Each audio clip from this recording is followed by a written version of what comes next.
La tarde del 23 de junio de 1946, un sacerdote español de 44 años atravesó la frontera francesa en tren con destino a Roma.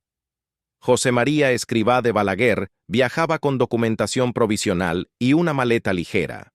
No llevaba séquito eclesiástico ni representación oficial.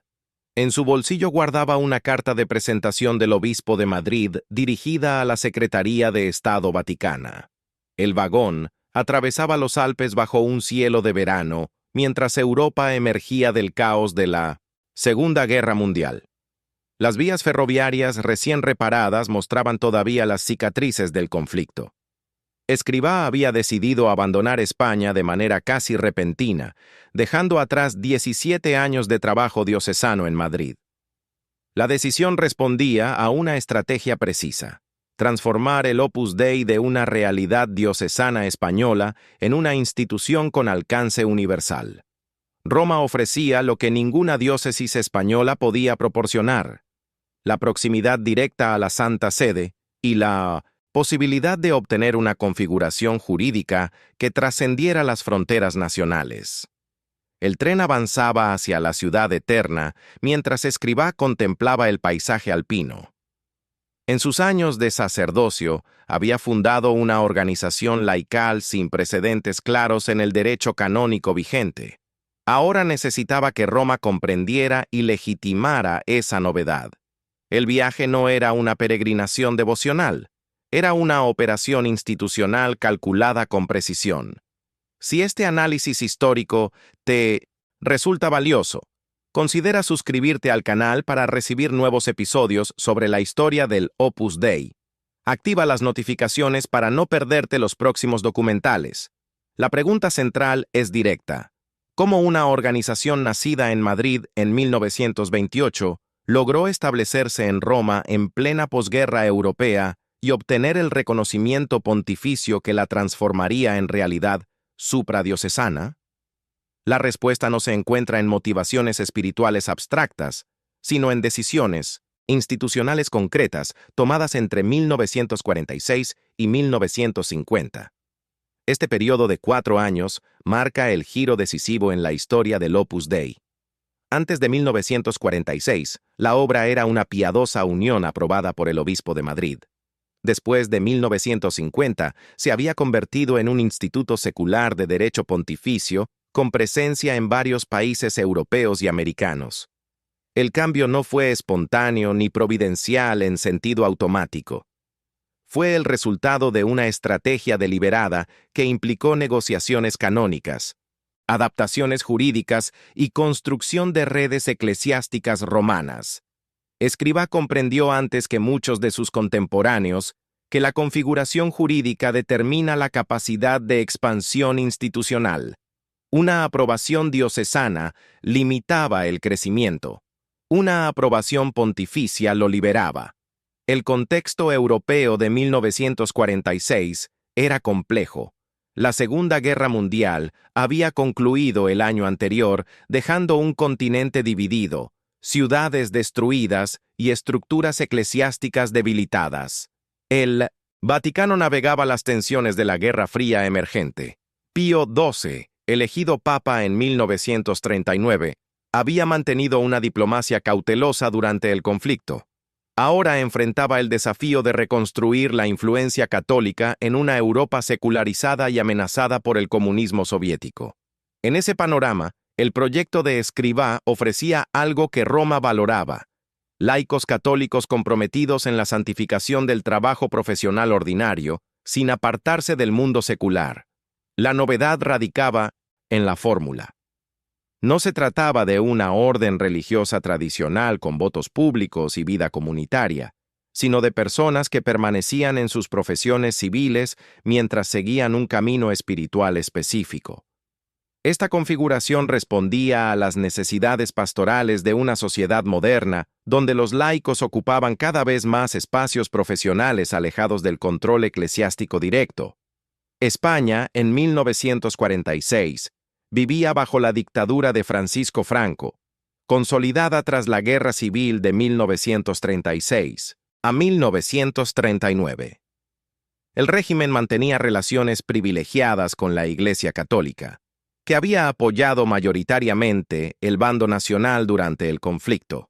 Sin embargo, la configuración jurídica española también limitaba las posibilidades del Opus Dei. Como piadosa unión diocesana, la obra dependía de la autoridad del obispo de Madrid. Cualquier expansión a otras diócesis españolas requería el permiso de cada obispo local.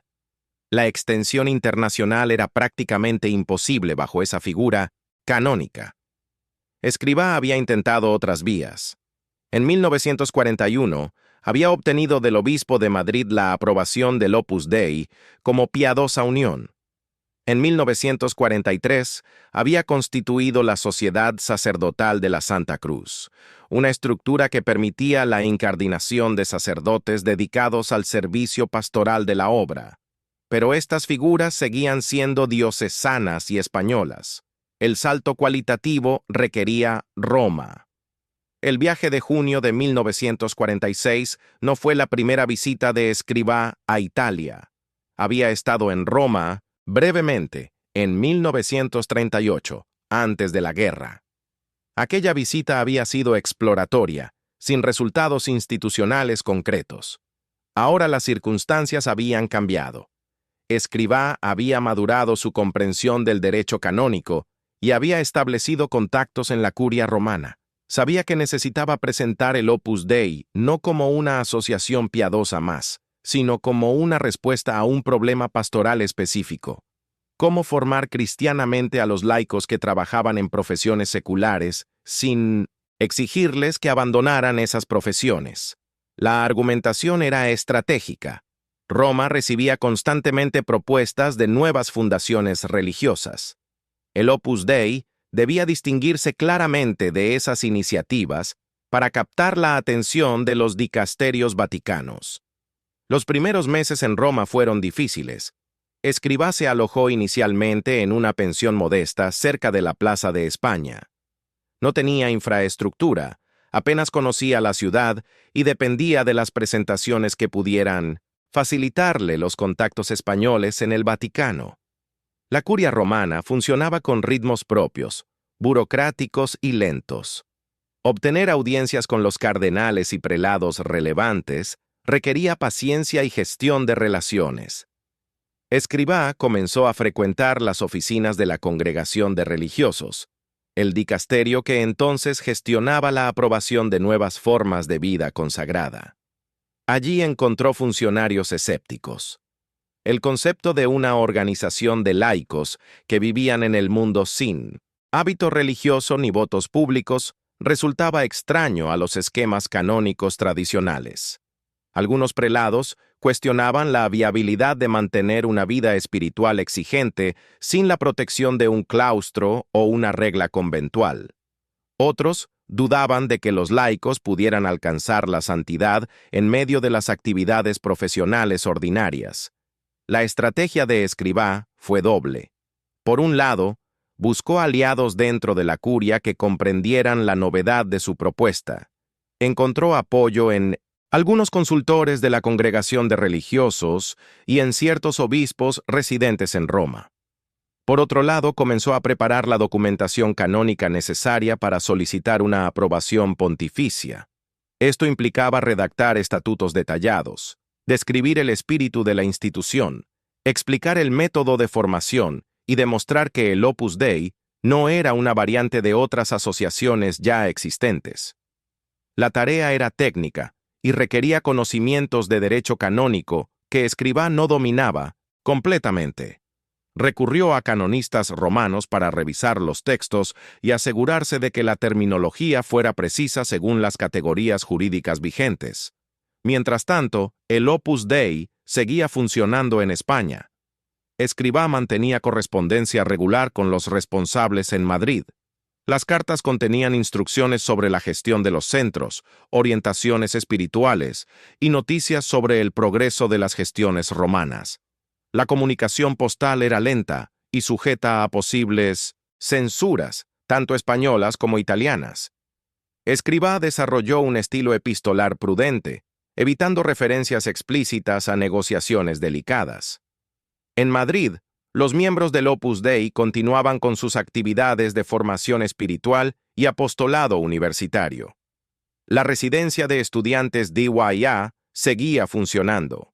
Los centros de mujeres también mantenían sus programas.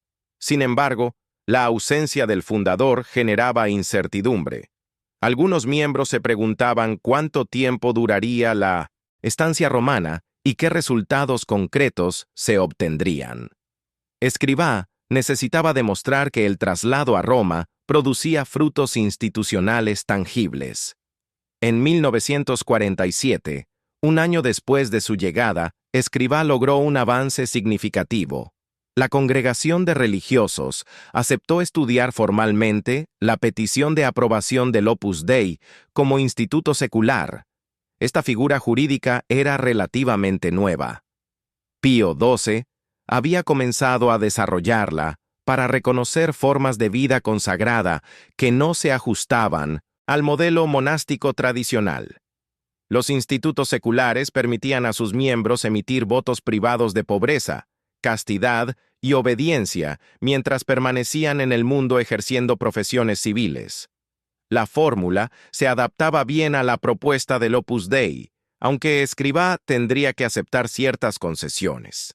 La catalogación como instituto secular implicaba que la obra sería clasificada dentro del ámbito de la vida consagrada, no simplemente como una asociación de fieles. Esto generaba debates internos sobre la identidad del Opus Dei, pero ofrecía la ventaja de una aprobación pontificia que permitiría la expansión internacional. El proceso canónico avanzó lentamente durante 1947 y 1948. La congregación de religiosos solicitó modificaciones en los estatutos. Algunos artículos fueron reescritos varias veces. Las consultas con canonistas se multiplicaron. Escrivá tuvo que defender la compatibilidad entre la vida espiritual exigente que proponía y la permanencia de los miembros en 1900, sus ocupaciones profesionales seculares. Algunos consultores argumentaban que sin la separación del mundo, la fidelidad a los compromisos espirituales sería difícil de mantener. Escrivá respondía que precisamente esa era la novedad: santificar el trabajo ordinario sin abandonarlo. La discusión reflejaba tensiones teológicas más amplias sobre la vocación de los laicos en la Iglesia. Durante siglos, la santidad había sido asociada principalmente con la vida religiosa separada del mundo. El Opus Dei proponía una vía distinta, más integrada en las estructuras seculares. Roma tardaba en comprender plenamente las implicaciones de ese cambio. Paralelamente a las gestiones canónicas, Escrivá comenzó a establecer presencia física en Roma. En 1947, alquiló un pequeño apartamento que sirvió como primera sede romana del Opus Dei. El lugar era modesto, con espacio limitado, pero cumplía una función simbólica. La obra ya no era solo española, tenía un punto de referencia en la capital del catolicismo. Escrivá invitó a algunos miembros españoles a trasladarse a Roma para ayudar en las gestiones y comenzar actividades formativas en italiano. Estos primeros residentes romanos enfrentaron dificultades prácticas. Pocos hablaban italiano con fluidez. Los recursos económicos eran escasos. La ciudad aún mostraba las secuelas de la guerra, con racionamiento de alimentos y problemas de infraestructura. Sin embargo, la presencia romana se consolidaba gradualmente. Se organizaron los primeros círculos de formación en italiano, dirigidos principalmente a estudiantes universitarios y jóvenes profesionales romanos. La expansión del Opus Dei fuera de España había comenzado tímidamente antes del traslado de Escrivá a Roma. En 1945 se había iniciado la labor en Portugal. En 1946, antes del viaje de Escrivá, se habían hecho gestiones iniciales para establecer presencia en Inglaterra. Sin embargo, estas iniciativas eran frágiles y dependían de la buena voluntad de los obispos locales. Una aprobación pontificia cambiaría completamente la situación. Los institutos seculares de derecho pontificio no dependían de los obispos diocesanos para establecerse en un territorio, solo debían informarles. Esta autonomía jurídica era crucial para una estrategia de expansión rápida. Escribá comprendía que el futuro del Opus Dei pasaba por obtener esa configuración canónica. Cada mes que pasaba en Roma sin resultados concretos generaba tensión. Los recursos económicos que sostenían su estancia provenían de España y no eran ilimitados. Necesitaba avances visibles.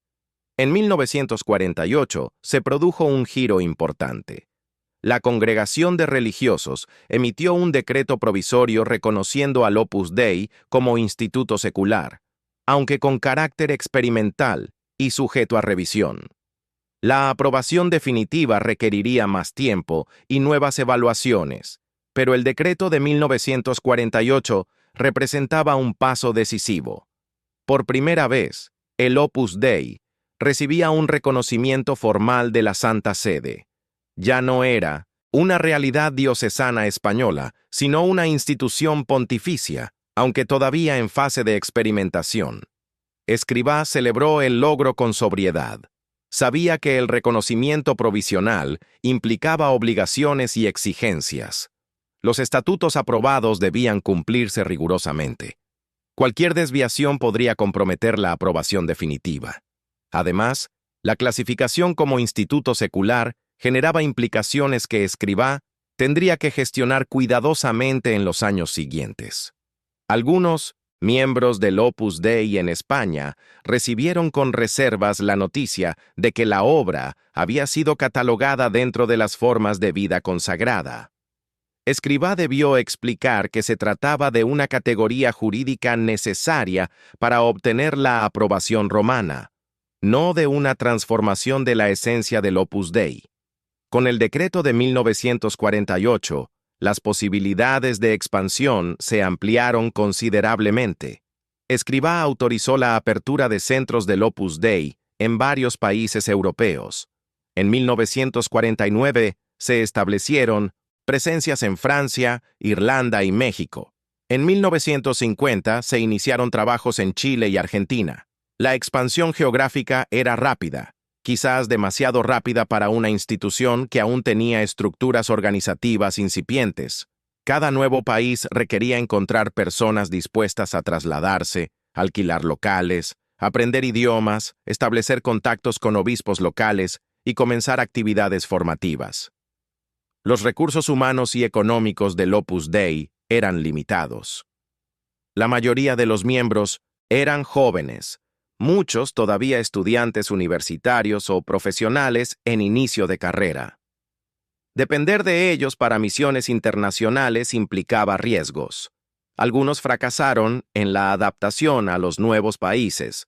Otros enfrentaron dificultades económicas o conflictos con autoridades eclesiásticas locales. Sin embargo, la expansión continuó porque Escribá había decidido que era el momento adecuado. La aprobación romana proporcionaba la cobertura jurídica necesaria. Cualquier demora podría significar perder oportunidades. Roma se convirtió en el centro de operaciones del Opus Dei. Escribá decidió residir permanentemente en la ciudad. Esto implicaba consecuencias prácticas y simbólicas. Prácticamente, significaba que la dirección de la obra se ejercía desde Roma, no desde Madrid. Las decisiones importantes sobre expansión, formación y organización se tomaban en la sede romana. Los responsables nacionales en cada país debían mantener comunicación regular con Escribá o con los miembros del Consejo General que residían en Roma. Simbólicamente, la presencia permanente del fundador en Roma manifestaba que el Opus Dei ya no era una realidad española, sino universal. Escribá renunció a regresar a España como lugar de residencia habitual. Sus visitas a Madrid serían esporádicas en las décadas siguientes. La decisión no fue fácil. Escribá había pasado toda su vida sacerdotal en España. Allí estaban sus primeros discípulos, los centros que había fundado personalmente, los recuerdos de la guerra civil y de los años difíciles de la posguerra española. Alejarse de esa realidad para instalarse en una ciudad que aún le resultaba extraña requirió una determinación firme. Sin embargo, Escrivá estaba convencido de que el futuro del Opus Dei dependía de su presencia en Roma. La vida cotidiana de Escrivá en Roma entre 1946 y 1950 combinaba gestiones canónicas con actividades pastorales. Celebraba misa diariamente, generalmente en la pequeña capilla de la sede romana del Opus Dei. Atendía espiritualmente a los miembros residentes en Roma y a los que visitaban la ciudad. Mantenía correspondencia abundante con los responsables en otros países. Recibía visitas de obispos, sacerdotes y laicos que querían conocer el Opus Dei. También dedicaba tiempo a estudiar documentos de la Curia romana y a preparar memoriales para las congregaciones vaticanas. La jornada era intensa. Escrivá había desarrollado hábitos de trabajo disciplinados. Se levantaba temprano, organizaba el día con precisión y aprovechaba cada hora disponible. No era un hombre de ocio. Las distracciones eran mínimas. Roma ofrecía cultura, arte y vida social, pero Escrivá apenas participaba de esos ambientes. Su foco estaba en consolidar la presencia institucional del Opus Dei en la ciudad eterna. Las relaciones con la jerarquía eclesiástica romana fueron variadas. Escrivá cultivó amistades con algunos cardenales que apoyaban su proyecto. Entre ellos destacaba el cardenal Tedeschini, quien simpatizaba con la propuesta del Opus Dei y facilitó contactos en la curia. También mantuvo relación con prelados españoles residentes en Roma que conocían la obra desde España. Sin embargo, no todos los miembros de la jerarquía romana veían con buenos ojos el Opus Dei. Algunos obispos cuestionaban la autonomía que Escrivá reclamaba para la institución. Otros desconfiaban de una organización que parecía operar con discreción excesiva y que reclutaba principalmente entre élites universitarias y profesionales. Las críticas no eran públicas, pero circulaban en ambientes eclesiásticos. Escrivá debió enfrentar esos recelos con paciencia y diplomacia. Sabía que cualquier escándalo o controversia podría comprometer la aprobación definitiva del Opus Dei como instituto secular. Por eso evitaba polémicas y mantenía un perfil institucional sobrio. En 1950, 4 años después de su llegada a Roma, Escrivá podía evaluar los resultados con satisfacción moderada. El Opus Dei había pasado de ser una piadosa unión diocesana española a un instituto secular de derecho pontificio, con presencia en 11 países. La transformación era significativa. Sin embargo, muchos desafíos permanecían. La aprobación de 1948 era provisional. La aprobación definitiva requeriría más años de prueba y nuevas negociaciones canónicas.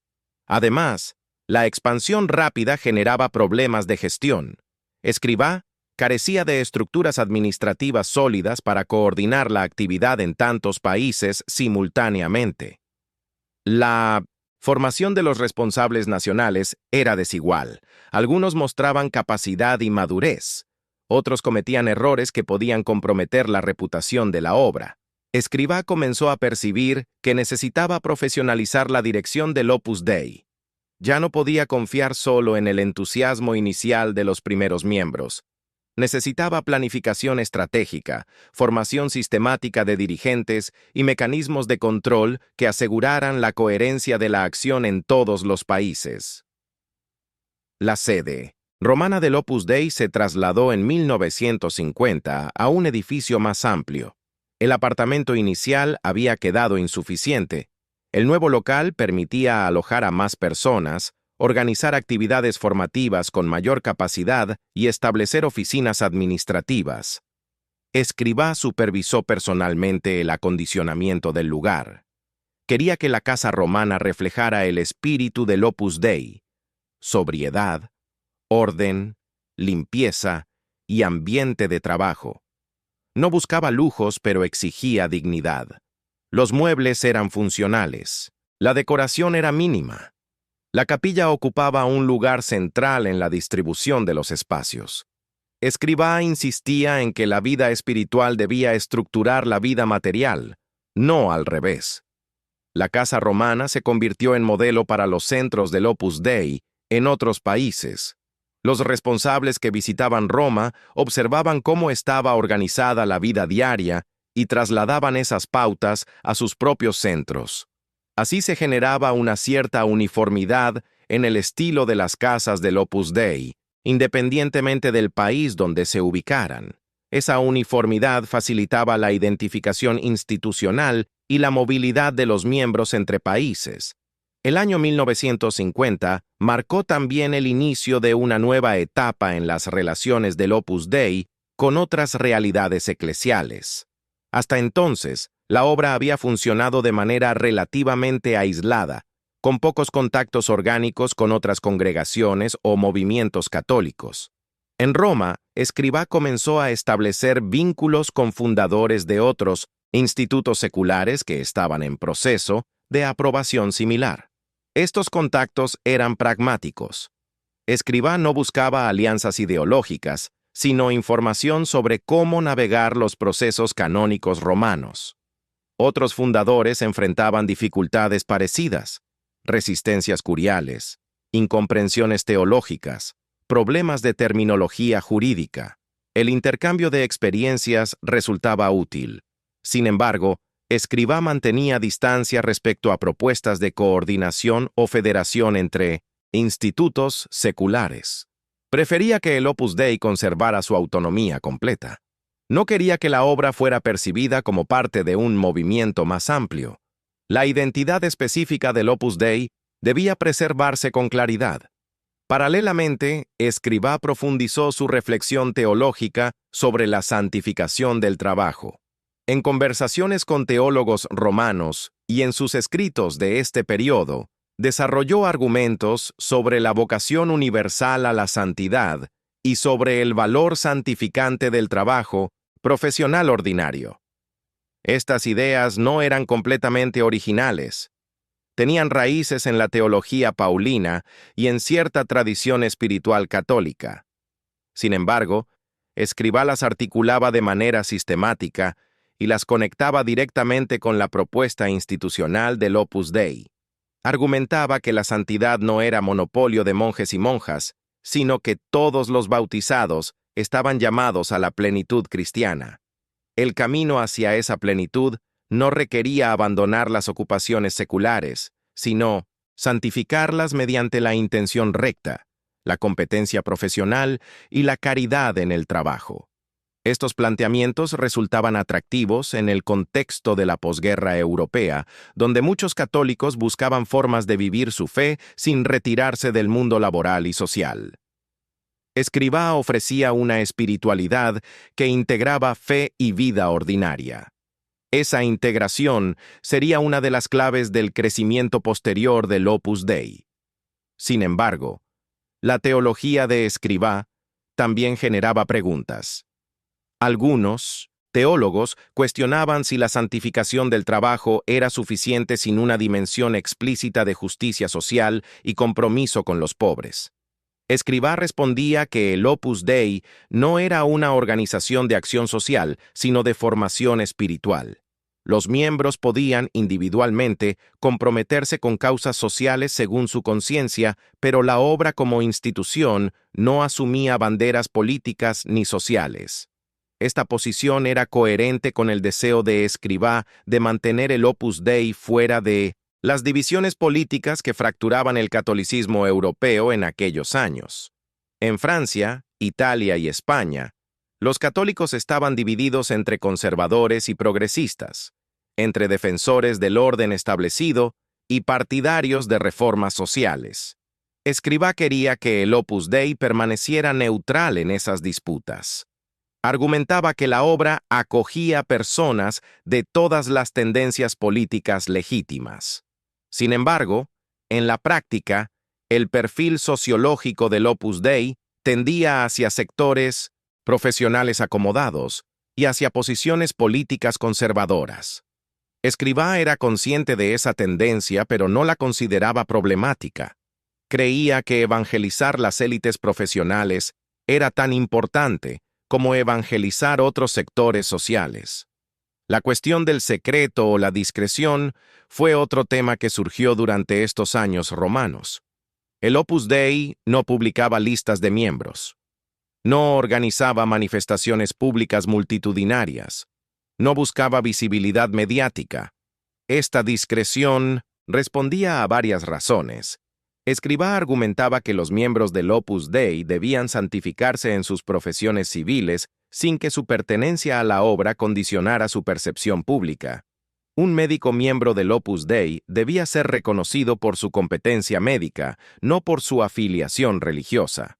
Además, Escribá desconfiaba de la publicidad excesiva. Creía que el trabajo silencioso y constante era más eficaz que las campañas mediáticas. Sin embargo, esta política de discreción también generaba suspicacias.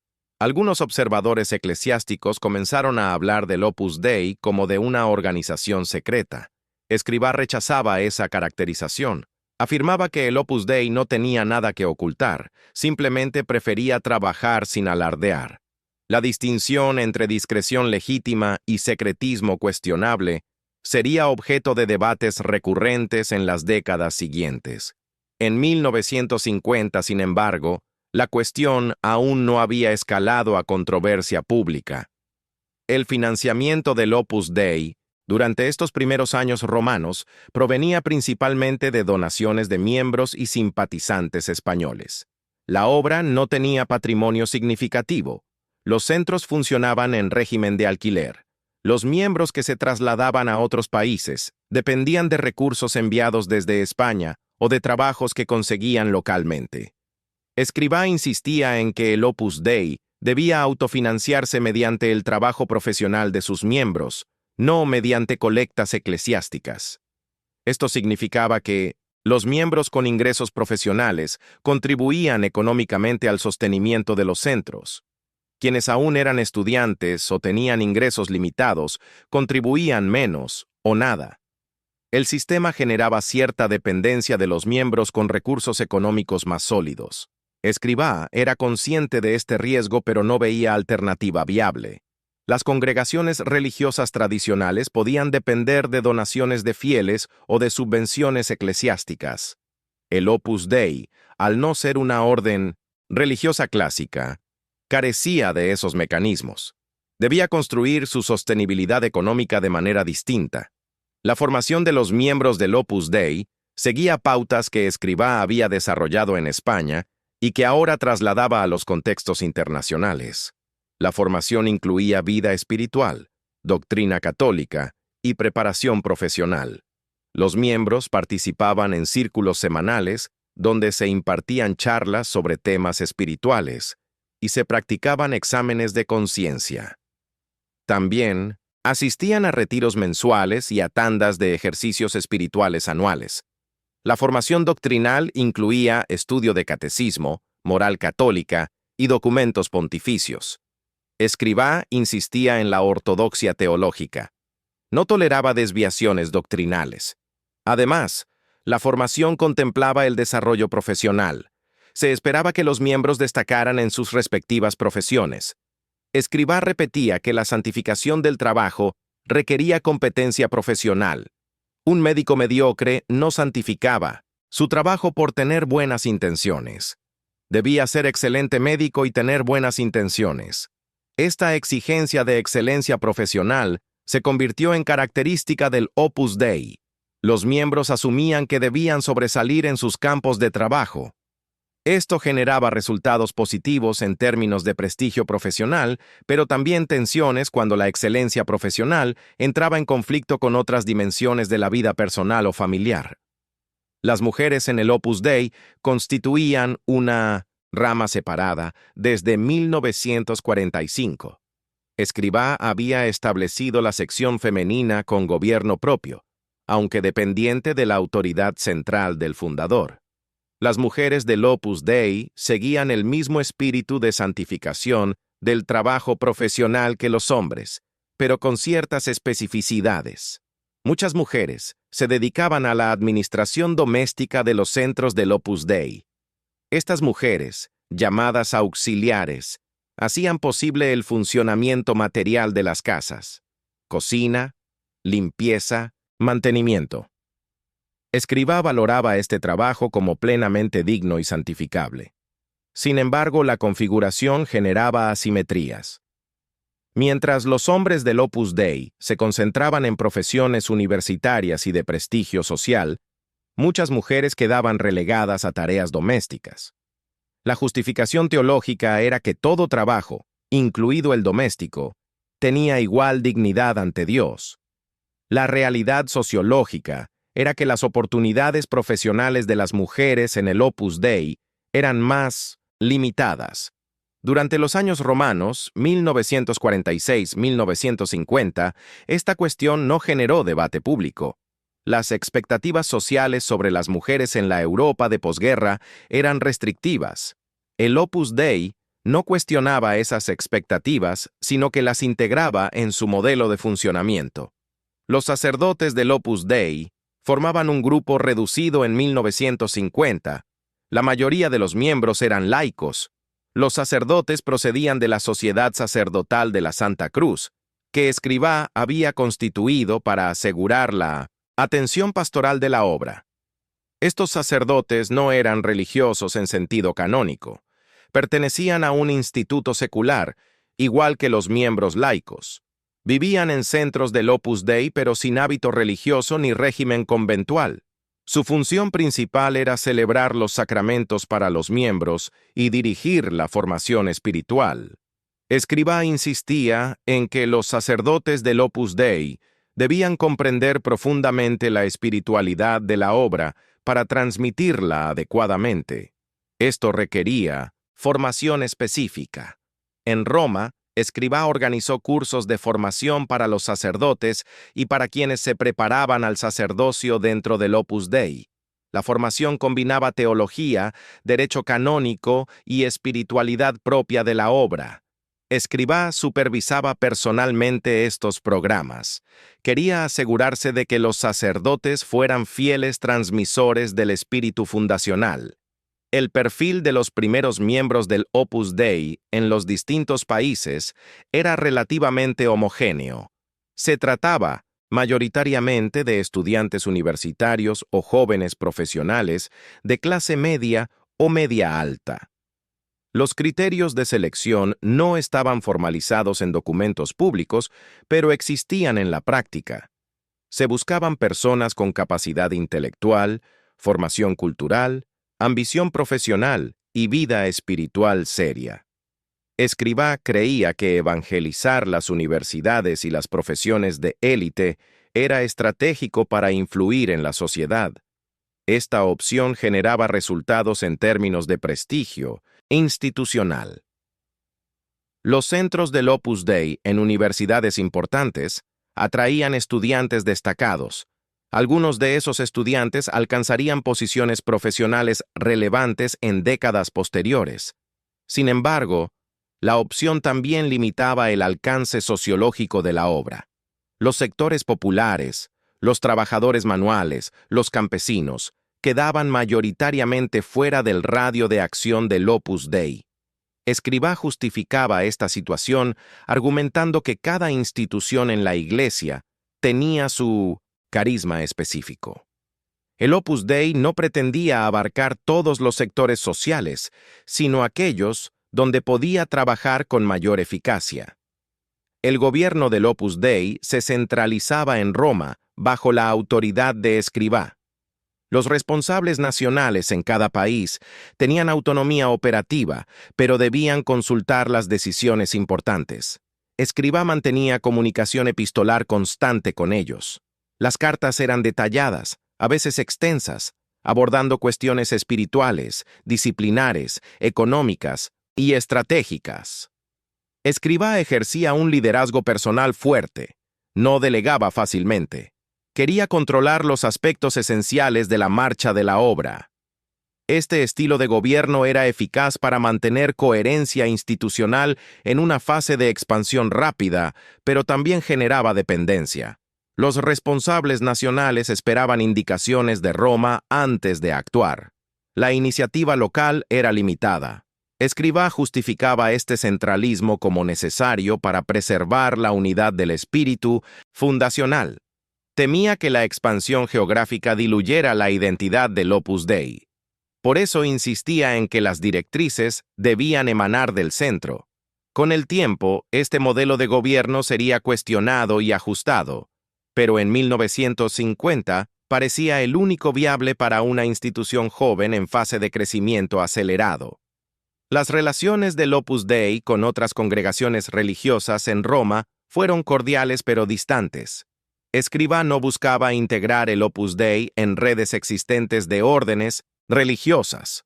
Prefería que la obra mantuviera su perfil específico. Algunos religiosos veían con curiosidad esta nueva realidad que no era ni orden religiosa tradicional ni simple asociación de fieles. Otros mostraban recelo. Había quien consideraba que el Opus Dei competía por las mismas vocaciones que las órdenes religiosas tradicionales. Escrivá rechazaba esa idea. Argumentaba que el Opus Dei no quitaba vocaciones a nadie, sino que ofrecía un camino distinto a personas que no se sentían llamadas a la vida religiosa convencional. La coexistencia era posible sin conflicto. Sin embargo, las tensiones existían en ciertos ambientes. Algunos superiores religiosos desconfiaban del énfasis del Opus Dei en la discreción y en la autonomía respecto a las estructuras diocesanas. Temían que se tratara de una forma de clericalismo encubierto o de una organización con ambiciones de poder dentro de la Iglesia. Escrivá dedicó parte de su tiempo en Roma a escribir. Durante estos años trabajó en textos espirituales que posteriormente serían publicados. Su obra más conocida, Camino, había sido publicada en España en 1939. Ahora preparaba otros escritos donde desarrollaba su pensamiento sobre la santificación del trabajo, la filiación divina y la vida ordinaria como lugar de encuentro con Dios. Escrivá no era un teólogo académico. Su formación teológica era sólida, pero no destacaba por originalidad especulativa. Sin embargo, tenía capacidad para expresar ideas espirituales de manera accesible y directa. Sus textos combinaban doctrina católica tradicional con aplicaciones concretas a la vida profesional y familiar. El estilo era exhortativo, a veces repetitivo, pero eficaz para la formación espiritual de sus lectores. Escrivá concebía la escritura como instrumento de apostolado. No escribía para la academia teológica, sino para los miembros del Opus Dei y para quienes pudieran interesarse en la espiritualidad de la obra. El contexto eclesial romano de finales de los años 40 estaba marcado por la restauración posbélica y por la preparación de lo que serían los movimientos teológicos preconciliares. Pío XII gobernaba la Iglesia con estilo autoritario, pero abierto a ciertas innovaciones pastorales. En 1947 había publicado la encíclica Mediator Dei sobre la liturgia. En 1950 promulgaría el dogma de la Asunción de María. El pontificado combinaba conservadurismo doctrinal con modernización de ciertas prácticas pastorales. En ese ambiente, el Opus Dei encontraba espacio para desarrollarse. No era una organización progresista ni reformista. Tampoco era reaccionaria en sentido político explícito. Se ubicaba en un espacio de ortodoxia católica tradicional, con aplicaciones pastorales novedosas. Escrivá cultivaba relaciones con sectores curiales conservadores, pero también con algunos prelados más abiertos a experiencias pastorales nuevas. Navegaba hábilmente entre distintas corrientes eclesiásticas romanas, sin alienar a ninguna de manera definitiva. La salud de Escrivá durante estos años romanos fue variable. Había sufrido problemas de diabetes que requirieron tratamiento médico. En Roma consultó especialistas y ajustó su régimen alimentario. La diabetes condicionaba su energía y exigía disciplina en los horarios y en la dieta. Sin embargo, Escrivá no permitió que la enfermedad limitara su actividad. Mantuvo ritmos de trabajo intensos. Las jornadas eran largas. El descanso era limitado. Algunos miembros cercanos expresaban preocupación por su salud. pero Escrivá minimizaba las molestias. Consideraba que su misión requería dedicación total. El tiempo era escaso. Cada año ganado en la consolidación del Opus Dei era valioso. Esta actitud de entrega sin reservas marcó su estilo de liderazgo. Esperaba de los demás el mismo nivel de compromiso que él mostraba. La exigencia era coherente, pero también generaba tensiones. No todos los miembros podían sostener ese ritmo sin pagar costos personales en términos de salud física o equilibrio psicológico. En 1950, el Opus Dei contaba con aproximadamente 3.000 miembros en 11 países. El crecimiento era notable considerando que en 1946, al inicio del periodo romano, los miembros eran alrededor de 1.000, casi todos en España. La tasa de crecimiento reflejaba la eficacia del método de reclutamiento. Los miembros del Opus Dei invitaban a amigos, compañeros de estudios o colegas profesionales a participar en actividades formativas. Quienes mostraban interés eran incorporados gradualmente a círculos de formación más específicos. Eventualmente, algunos solicitaban la admisión como miembros. El proceso no era público ni masivo. Se desarrollaba en ambientes informales, a través de relaciones personales. Esta metodología favorecía el crecimiento selectivo. Se captaban personas ya integradas en redes universitarias o profesionales de cierto nivel. El Opus Dei no organizaba campañas de evangelización popular ni misionaba en sectores marginales. Su crecimiento dependía de la capacidad de los miembros para atraer a personas de su entorno social. Esto garantizaba cierta homogeneidad sociológica, pero también limitaba la diversidad. Las críticas al Opus Dei comenzaron a aparecer tímidamente en estos años. Algunos sacerdotes diocesanos en España cuestionaban los métodos de reclutamiento. Acusaban al Opus Dei de captar jóvenes sin informar adecuadamente a sus familias. Escrivá respondía que los miembros eran adultos y libres para decidir. Sin embargo, algunos casos involucraban jóvenes menores de 19 edad que solicitaban ingresos sin consentimiento parental. Esto generaba conflictos. En Roma, algunos prelados también expresaban dudas sobre la ortodoxia de ciertas prácticas del Opus Dei. Preguntaban por qué la obra insistía tanto en la discreción. Querían saber si los miembros estaban suficientemente informados sobre las obligaciones que asumían. Escrivá afrontaba estas críticas con paciencia pero firmeza. Defendía que el Opus Dei no hacía nada irregular. Todos los estatutos habían sido aprobados por la Santa Sede. Las prácticas estaban dentro de la normativa canónica. Si algunos obispos o sacerdotes desconfiaban, era por falta de comprensión del espíritu de la obra. Con el tiempo, argumentaba Escrivá, las dudas se disiparían. El Año Santo de 1950 atrajo millones de peregrinos a Roma. Pío XII había convocado el jubileo para celebrar la mitad del siglo XX y promover la renovación espiritual del catolicismo. Escrivá aprovechó el evento para intensificar los contactos con obispos y sacerdotes que visitaban Roma. Organizó recepciones en la sede del Opus Dei. Invitó a prelados a conocer las actividades de la obra. Distribuyó material informativo sobre el Opus Dei. El objetivo era triple: difundir el conocimiento de la institución, disipar malentendidos y reclutar posibles vocaciones entre los visitantes. El Año Santo proporcionó una plataforma de visibilidad que Escrivá supo explotar. Muchos obispos que conocieron el Opus Dei en Roma regresaron a sus diócesis con impresiones positivas. Algunos autorizaron posteriormente la apertura de centros del Opus Dei en sus territorios. Otros invitaron a Escrivá a visitar sus países. El Año Santo de 1950 marcó un punto de inflexión en la percepción del Opus Dei dentro de la jerarquía católica internacional. La obra dejaba de ser una realidad española poco conocida para convertirse en referencia pastoral reconocida en ambientes eclesiásticos romanos.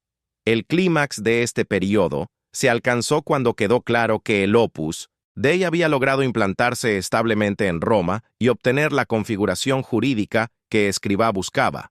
La aprobación de 1948, aunque provisional, había abierto puertas. La expansión internacional de 1949 y 1950 demostraba que la obra tenía capacidad de crecimiento sostenido. La presencia física en Roma se había consolidado con la nueva sede de 1950. Escrivá había establecido una red de contactos en la curia romana que facilitarían futuras gestiones. El Opus Dei ya no era una aventura incierta.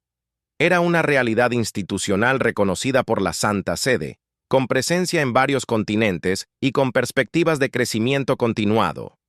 El giro decisivo se había consumado. Lo que había comenzado en Madrid en 1928 como iniciativa de un joven sacerdote español se había transformado en proyecto eclesial universal con centro de operaciones en la capital del catolicismo. Las consecuencias inmediatas de este giro fueron múltiples. En primer lugar, el Opus Dei adquirió una identidad internacional que modificó su autopercepción. Los miembros ya no se veían como parte de una realidad española, sino como miembros de una institución universal. Esto generaba orgullo de pertenencia y sentido de misión ampliado. En segundo lugar, la aprobación romana proporcionó legitimidad frente a críticas y resistencias locales. Cuando algún obispo cuestionaba la presencia del Opus Dei en su diócesis, Escrivá podía invocar la aprobación pontificia. Esto limitaba la capacidad de los obispos para obstaculizar la expansión de la obra. En tercer lugar, el traslado a Roma estableció un modelo de gobierno centralizado que perduraría. Las decisiones estratégicas se tomarían en Roma. Las directrices emanarían del centro. Las iglesias locales tendrían autonomía operativa, pero no doctrinal ni estratégica. Este modelo garantizaba coherencia, pero también generaba tensiones con estructuras diocesanas que preferían mayor autonomía de las instituciones presentes en sus territorios. En cuarto lugar, la experiencia romana entre 1946 y 1950 consolidó el liderazgo personal de Escrivá. Había demostrado capacidad para negociar en ambientes curiales complejos, para adaptarse a exigencias canónicas sin traicionar su visión fundacional, para gestionar una expansión internacional rápida con recursos limitados.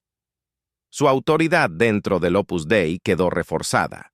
Los miembros confiaban en su criterio. Los éxitos institucionales validaban sus decisiones. Esta consolidación del liderazgo tendría efectos duraderos. El Opus Dei se configuró como institución personalista, centrada en la figura del fundador. Tras la muerte de Escrivá en 1975, la obra enfrentaría el desafío de mantener su identidad sin la presencia física del fundador. Pero eso quedaba lejos en 1950. En ese momento, Escrivá estaba en plenitud de capacidades y el futuro parecía prometedor. En quinto lugar, el periodo 1946-1950 definió ciertos rasgos culturales del Opus Dei que se mantendrían. La discreción operativa, la búsqueda de excelencia profesional, la autonomía respecto a corrientes políticas explícitas, la formación espiritual exigente, la selección cuidadosa de miembros, la centralización de decisiones, la ortodoxia doctrinal sin concesiones. Estos rasgos no eran evidentes en 1928, cuando Escrivá fundó la obra. Se fueron configurando durante los años 30 y 40, pero cristalizaron definitivamente durante la etapa romana inicial. La necesidad de presentar el Opus Dei ante la curia romana obligó a Escrivá a formalizar aspectos que antes funcionaban de manera más intuitiva o informal. Los estatutos aprobados en 1948 reflejaban esa formalización. A partir de entonces, el Opus Dei tenía un marco normativo claro que regulaba la vida de los miembros y el funcionamiento institucional. En sexto lugar, la transformación de 1946-1950 implicó un cambio en la relación del Opus Dei con España. Antes de 1946, la obra era esencialmente española. Después de 1950, España era uno más entre varios países donde el Opus Dei operaba. Esta desespañolización no fue traumática porque Escrivá nunca había concebido el Opus Dei como institución exclusivamente española. Desde el inicio había hablado de vocación universal. Sin embargo, la realidad práctica hasta 1946 había sido española. Ahora la realidad se internacionalizaba. Esto generaba preguntas sobre cómo mantener la identidad fundacional en contextos culturales diversos. La espiritualidad del Opus Dei había sido formulada en español, con referencias culturales españolas. ¿Cómo traducir esa espiritualidad a contextos franceses, ingleses, mexicanos, argentinos? Escrivá confiaba en que el núcleo del mensaje era universal y trascendía particularidades culturales. La santificación del trabajo era válida en cualquier cultura. Sin embargo, las mediaciones culturales eran inevitables. Los modos de trabajar, las estructuras profesionales, las expectativas sociales variaban entre países. El Opus Dei debería aprender a inculturarse sin perder su identidad esencial. Finalmente, el Giro Romano de 1946-1950 situó al Opus Dei en una trayectoria de crecimiento que continuaría en las décadas siguientes. En los años 50 y 60, la obra se expandiría a decenas de países. En los 70 obtendría una configuración jurídica definitiva como prelatura personal. En los 80, tras la muerte de Escrivá, enfrentaría el desafío de la institucionalización posfundacional. Pero todo eso dependía del paso decisivo dado entre 1946 y 1950. Sin el traslado a Roma, sin la aprobación pontificia, sin la expansión internacional inicial, el Opus Dei habría permanecido como realidad diocesana española de alcance limitado. El viaje de Escrivá en junio de 1946 no fue una peregrinación piadosa, sino una operación estratégica que cambió el destino institucional de la obra. El legado de estos 4 años se comprende mejor cuando se evalúa la distancia recorrida. En 1946, Escrivá llegó a Roma con una maleta y una carta de presentación. En 1950, dirigía una institución aprobada por la Santa Sede, con presencia en 11 países, con sede estable en Roma y con perspectivas de expansión continental. La transformación había sido rápida pero no improvisada. Cada paso había sido calculado. Cada decisión había respondido a una lógica institucional clara. Escrivá había demostrado ser no solo un hombre de espiritualidad, sino también un estratega institucional capaz de navegar las complejidades del derecho canónico y de la política eclesiástica romana. Esa combinación de mística y pragmatismo explicaba el éxito del Opus Dei en este periodo fundacional.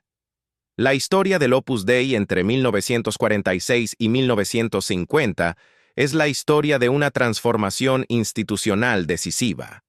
No es la historia completa de la obra. Es un capítulo, pero un capítulo fundamental. Sin Roma, el Opus Dei habría sido diferente, probablemente más pequeño, más español, más vulnerable a contingencias diocesanas.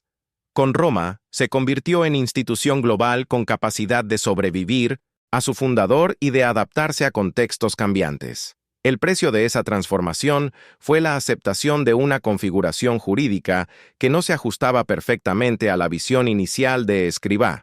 El instituto secular no era exactamente lo que Escrivá había imaginado en 1928, pero era lo que Roma ofrecía en 1948. Escrivá aceptó el compromiso porque entendió que la configuración jurídica era instrumental, no esencial. Lo esencial era el espíritu, el mensaje sobre la santificación del trabajo, la vocación universal a la santidad. Mientras ese núcleo se preservara, las formas jurídicas podían adaptarse. Esta flexibilidad pragmática permitió al Opus Dei sobrevivir y crecer en un entorno eclesial a menudo hostil a novedades institucionales. La reflexión final no busca idealizar ni demonizar, busca comprender. El Opus Dei de 1946-1950 Fue una institución en proceso de definición, conducida por un fundador con visión clara, pero operando en circunstancias contingentes. Las decisiones tomadas en esos años respondieron a necesidades inmediatas y a cálculos estratégicos. No fueron dictadas por revelación divina directa. Escrivá actuó con la información disponible, con los recursos a su alcance, con los contactos que pudo cultivar. Acertó en muchas cosas. Probablemente se equivocó en otras.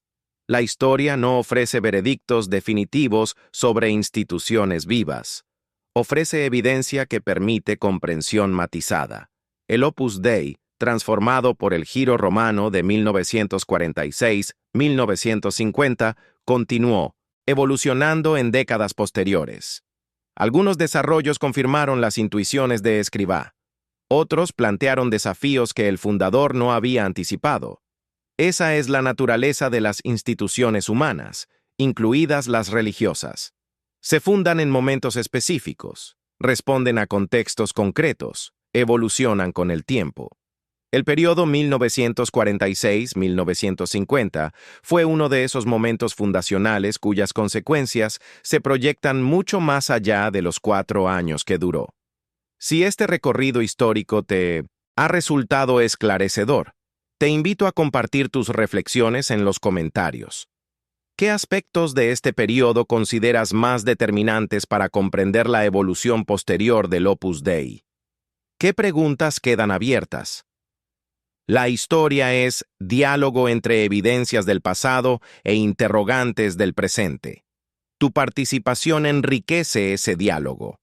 No olvides suscribirte al canal y activar las notificaciones para recibir los próximos episodios documentales sobre la historia del Opus Dei y otras realidades eclesiales contemporáneas.